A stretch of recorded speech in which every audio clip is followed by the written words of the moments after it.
I'm Rima Ilebo, MD. I am the Medical Director of the Natural Solutions Foundation. You are listening to the Dr. Rima Truth Reports. I have been a hands-on healer for 34 years, and I've been using Young Living for 21 or 22 years now. It is really for laying there and utilizing the breath to bring in the delicate molecules. A friend of mine, Sophia, started to tell me about these amazing Young Living oils, and she said, you have got to try these out.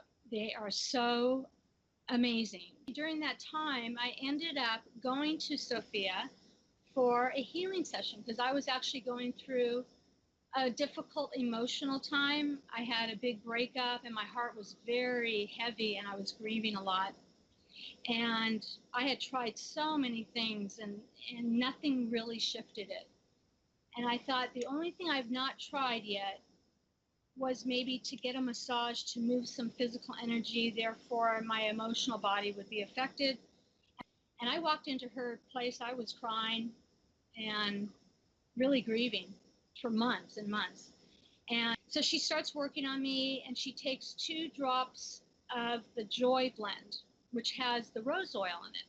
It takes 5,000 pounds of rose petals to make 1 ounce of rose oil. Can you imagine that? That's a lot of rose petals. Within 1 minute, minute and a half tops, I started to feel this heaviness over my heart lift. And I knew it well because I lived within it for months and months and months. And 2 drops of this Young Living oils radically changed my situation. And the first emotional shift I experienced was like, I'm going to be okay. And that's a very big leap to get to when you're hurting. Well, I was stunned. I felt so much more confident. I felt like I'm really going to be okay. I can move forward. I can let go. I can accept. And of course, Dr. Rima, what we really see here is that connection between the olfactory sense and the emotional part of the brain. As a psychiatrist, I'm sure that sort of connection is meaningful to you. The whole concept of these essences, whether it's the CBD hemp oil essence or the rose essence or the frankincense, petals of flowers, the oils of aromatic trees, so many other things. All of these aromas have direct access to the emotional part of our brains, and maybe more. And they may have, neurotransmitter-like effects as well. Yes, that, in every compound, like a compound could be like a monoterpene or a sesquiterpene or a limonene. And each one of these compounds has different purposes. Limonene is very powerful and very highly supportive for dealing with cancer. Sesquiterpenes, they have the ability to go beyond the blood-brain barrier and open the pineal gland. And by the way, that's the exact opposite of what the effect of fluoride, which calcifies the pineal gland, by the way. Young Living uses only snow melt water and well water, and it's purified, it's clean water. In our limbic part of our brain, we have a center that's called the amygdala. And this amygdala is where all emotions that we have ever experienced from the time we're in the womb until now, that gets permanently imprinted. So whatever happened in the womb or when you were 2 years old or whatever, it gets imprinted. And the only way that the amygdala is stimulated is through smell, not talk therapy, not any other way. All of that is good for awareness purposes, but it's never going to touch that original trigger like the oils do. We have 2 access ways as we breathe the molecules in. One is through our sinuses into the olfactory neurons, and then it bypasses the blood-brain barrier. We have this barrier around our brain. The pharmaceutical drugs are made from the exact same flowers and plants, but they cannot patent a pine tree or a peppermint bush.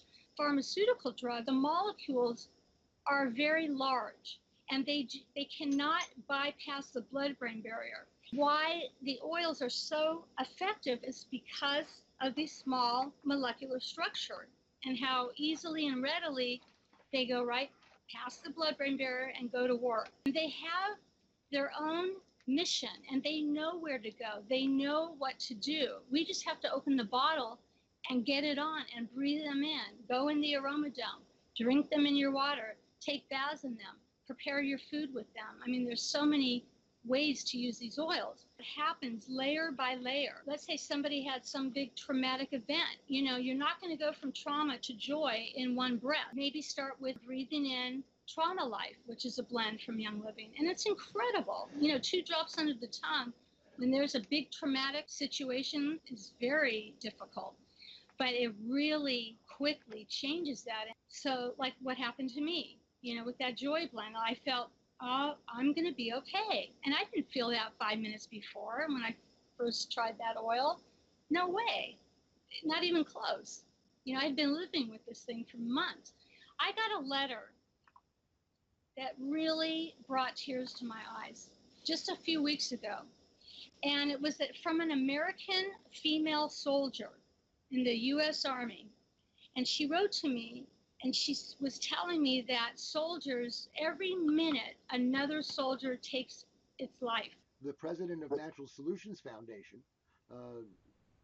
Major General Bert Stubblebine, U.S. Army retired, Dr. Rima's esteemed husband, has written about that specifically and about the relationship between the psychiatric drugs and the suicide rate. She writes me this note, an email, and she said through the grace of God, she was led to Young Living Oils and to the Aroma Dome.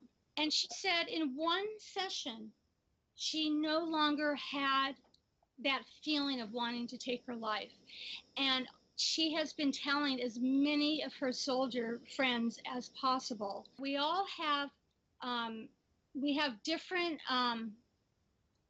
receptor sites, all of us.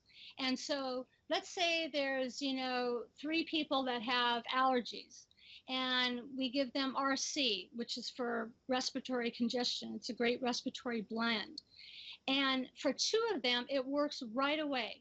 Highly effective. The symptoms change. But that 3rd person does nothing for them. But it's not because that's the wrong oil or a bad oil. It's that it's not a match for their receptor sites. So we have to go through a little bit of trial and error. And I often tell people, get a notebook, and when you feel an oil work, write it down. And Gary has taught us for years, if an oil doesn't work within 60 seconds, go to the next. And you will find something that works for you. Maybe I might choose lavender and chamomile for that 3rd person for allergy symptoms, and then it works. Let's say there's a family and the child comes home with a cold and they're sneezing and coughing, and now your bacteria, this child, is now airborne. And this is when the brother or sister gets sick, and then the mother, and then the other child gets a relapse. It's because they need to purify the air, and the oil for that is thieves oil. Thieves oil is very powerful support for infection, virus. Love my Thieves toothpaste. Yep, Thieves oil is in everything. Dr. Rima, what is the scientific scoop on the connection between aroma and emotion? The scientific scoop has been emerging and deepening. When I first heard about essential oils decades ago, the scientific scoop was, oh, gag me with a spoon. We have moved a long way, baby. We now understand that the molecules of essential oils trigger a whole cascade of effects in the brain and in the body. This is not woo-woo. This is not imaginary science like vaccine science. This is real science. And by the way, I want to throw in a plug here. Bear with me, Julie, for a moment. There is a symposium which will take place from December 19th through December 23rd in Mysore, India, and online at distance around the world, which we are convening on reclaiming science, in booting out the worthless corporate bought and paid for science upon which public policy like vaccine mandates is based, and replacing it with real science that is actually testable and falsifiable. And the science of aromatherapy of volatile molecules is very much a testable, real science, although we are taught that it's not real science because doctors don't know about it.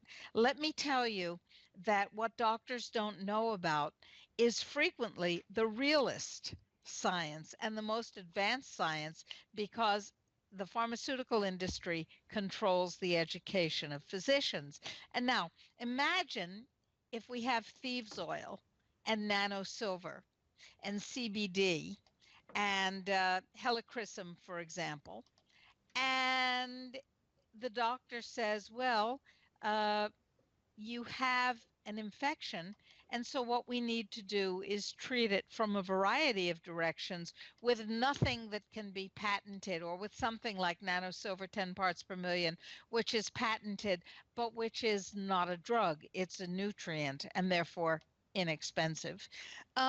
Imagine for a moment what that would do if doctor after doctor were doing that sort of thing to the pharmaceutical industry, the most financially profitable industry on the planet, more profitable than war, more profitable than oil, put together. What it would do would be decimate them. So you're not going to hear about the science of volatile molecules and their physiological, psychological, emotional, and neurological effects from the establishment, not for another 50 years. As a species, we have been breathing in things that are good for us preferentially and avoiding things that are not good for us for a very long time. There's a huge amount of traditional accumulated wisdom, and now we're gathering the science of it as well. This is real stuff that you need to add to your tools for your own well-being.